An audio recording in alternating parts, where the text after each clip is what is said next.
I grew up in Greensboro, was born here. My father actually was born here too. Went away to school to Westminster Choir College, but ended up coming back to go to school, finish my master's degree at the School of the Arts. So I got a job here, my first full-time job at Centenary United Methodist, and I'm currently at Guilford Park Presbyterian. I studied growing up with Johnny Bradburn, who many people who watch this video will know. He was the organist at Christ United Methodist Church and helped them get their Fisk, and that's the instrument I grew up on. Now, I fell in love with the organ because of a tape, you remember cassette tapes. I bought my first organ tape and it was all Bach, and I don't remember the organ, but I do know it was a German instrument. And the sounds were just captivating.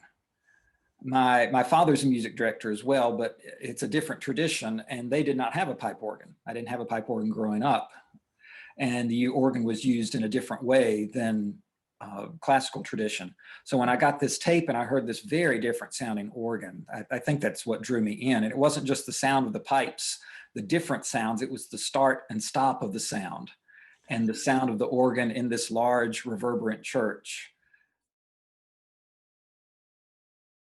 I was born in Greensboro, North Carolina, raised in High Point, North Carolina for most of my life. I worked in Greensboro quite a bit and spent a lot of time with my grandmother over here. My family had a business in High Point, and we kind of back and forth between High Point and Greensboro a lot. Started playing piano when I realized that I could hear songs and play them just from hearing them, and then that followed up with piano lessons, things of the like. I did not actually get to play an organ until I was 14, going on 15, and which is actually my start on the organ. When I was in high school, I played at a church in our hometown that did not have an organ. I always enjoyed hearing the organ when we went out of town, things like that, but we did not have one. So I was in high school, and the parish in Greensboro, the one I'm actually at now, was looking for someone to play piano for one of their Easter masses. They did them simultaneously in the church and the gym.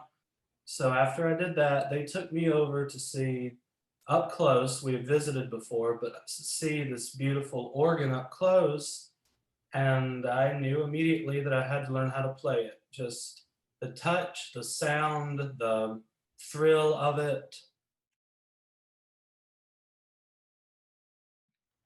I played a piece by William Grant Still. He is an African-American composer and lived well into the 20th century. And his music is, it has influences of jazz and blues and spirituals, and you can hear that in the melodic character, the harmonic language, and also the rhythmic character. So I liked his orchestral music very much, and for this concert I thought, I wonder what organ music he's written. He's only written 2 pieces. The one I played, called Reverie, was commissioned by the American Guild of Organists. And then there's another, which actually is rather similar in mood, called Elegy. And so they have similar moods, but both very beautiful, and they both exhibit those rhythmic, harmonic, jazzy elements. So I enjoyed learning that and playing it. Each piece I chose was selected, as one of my favorites to play, or something new that I learned, and they all were there to demonstrate our organ for those who might not be familiar with it. I wanted to really demonstrate its strengths and the beauty of it. One of the other pieces was the Bach piece, which was transcribed after a violin concerto of Prince Ernst of Weimar. And you play the Bach preludes and fugues and all the different keys and the trio sonatas and the special chorales and works of Bach. These concertos, these transcriptions, they're different in nature. They have their own excitement about them. They're unique. They're still certainly Bach, but they're special, they're different, and this one really showed off the strengths of our organs. The different movements called for